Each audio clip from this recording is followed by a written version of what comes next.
Grecia y Roma. El pueblo griego expresó en sus creaciones artísticas sentimientos hacia lo religioso.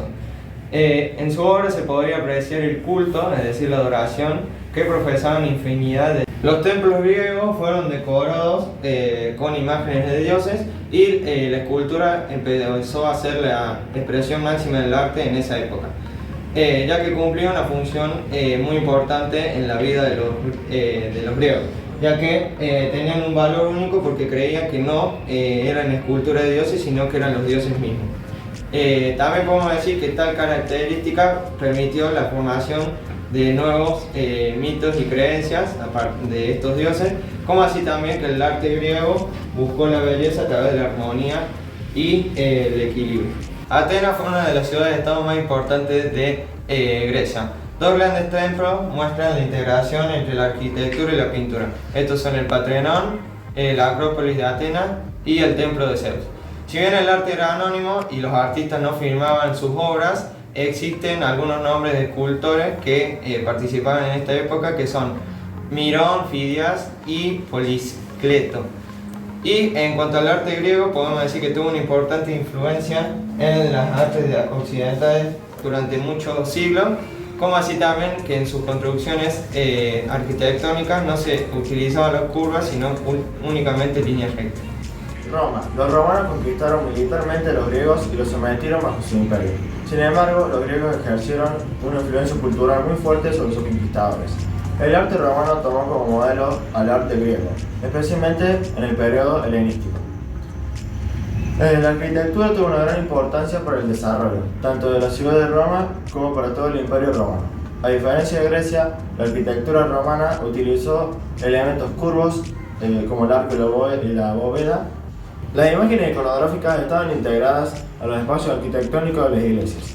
El arte en el Oriente tuvo características muy distintas del arte cristiano del Occidente. Los romanos, el emperador era hijo de los dioses y ellos veían a la nueva religión monoteísta una amenaza contra el poder del imperio. Por eso, por este motivo, el cristianismo se desarrolló en un principio clandestinamente, en las catacumbas de Roma. Estas catacumbas eran grandes galerías subterráneas donde los primeros cristianos enterraban a sus muertos practicando un culto a su dios. Y además podían esconderse cuando los romanos perseguían, los romanos los perseguían, como necrópolis. Se diferencian entre las de Egipto, entre las catacumbas de Egipto y Grecia por la distribución de los espacios, ya que estas dos últimas existía un mayor orden y estaban más decoradas. Con el cristianismo comienzan a representarse imágenes de Jesús, de los santos y de los ángeles. El arte bizantino. La población de la Edad Media está compuesta, podemos decir que en su mayoría, por campesinos quienes se nutrían alrededor de los castillos, de los señores feudales y de las abadías. La religión era el organizador social y conducía la vida comunitaria. Fue por entonces que se hizo necesario construir iglesias y monasterios. Al transformarse la antigua Bizancio en Constantinopla, surgió el arte bizantino. La arquitectura bizantina fue caracterizada por el empleo de una decoración en la que se utilizaba el mosaico de color azul del dorado. Además, implementó el uso de cúpulas, las cuales se construyeron en grandes dimensiones. Pertenecen a este estilo la Basílica de Santa Fe, la de Constantinopla y la de San Marcos de Venecia.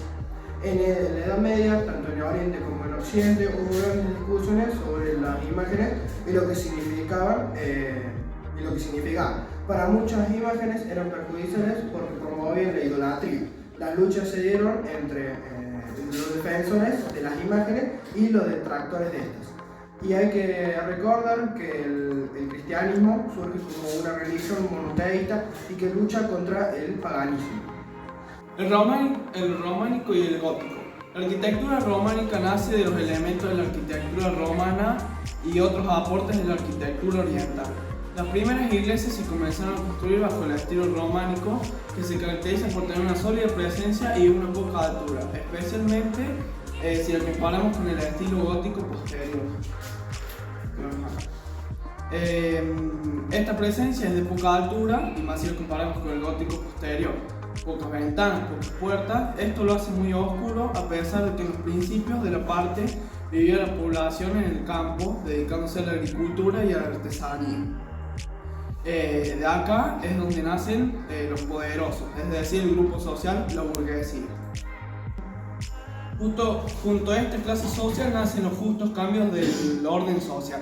También el arte y la arquitectura fueron modificándose sus expresiones. Así el concepto románico, antes de dar el paso al surgimiento hacia el nuevo estilo, el estilo europeo. El estilo europeo es lo que mostraron los hombres de la época, mostrándose orgullosos de sus gustos estéticos y sus nuevas ideas, y también el esplendor de las ciudades. También eso se puede ver.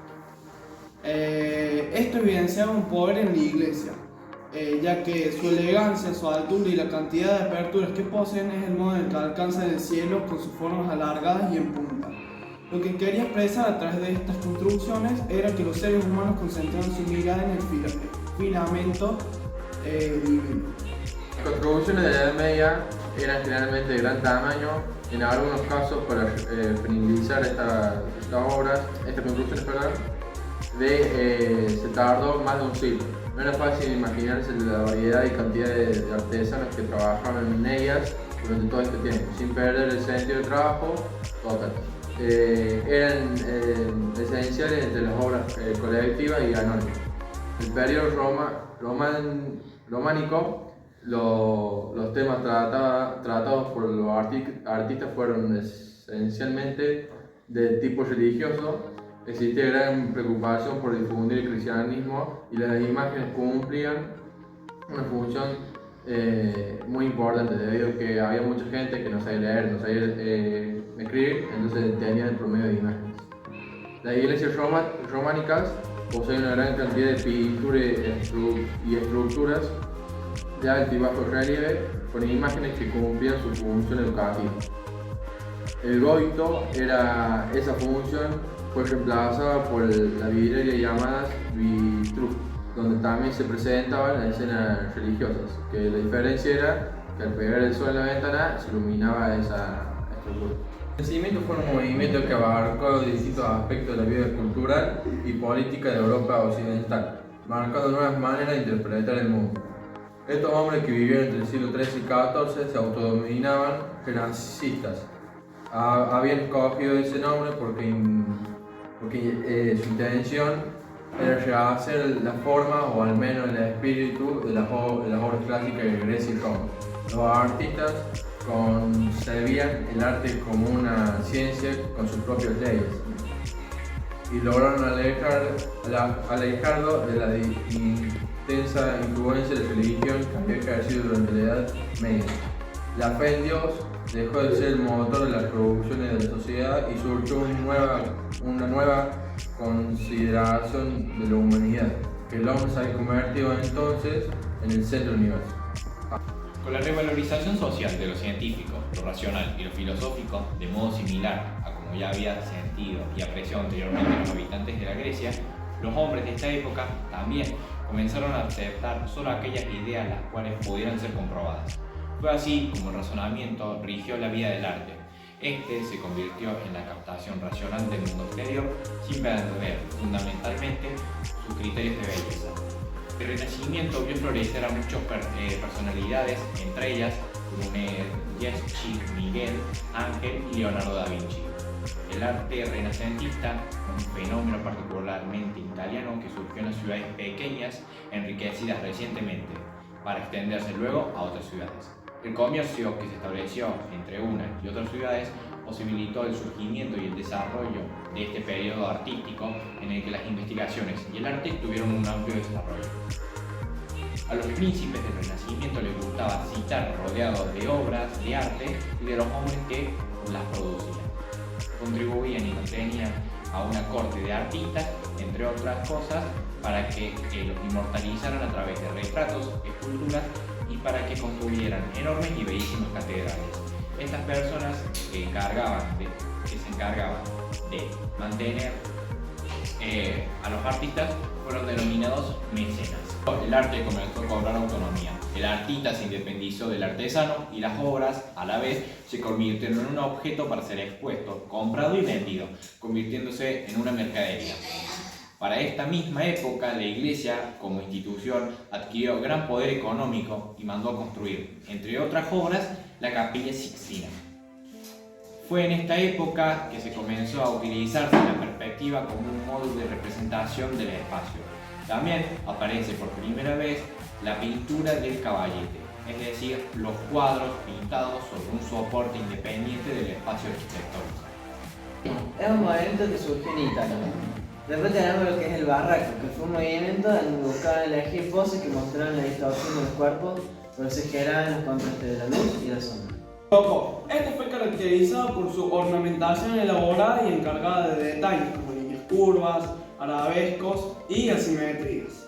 Los artistas románticos no sustentaban normas fijas sobre la belleza y se alejaron voluntariamente de las normas estéticas tradicionales.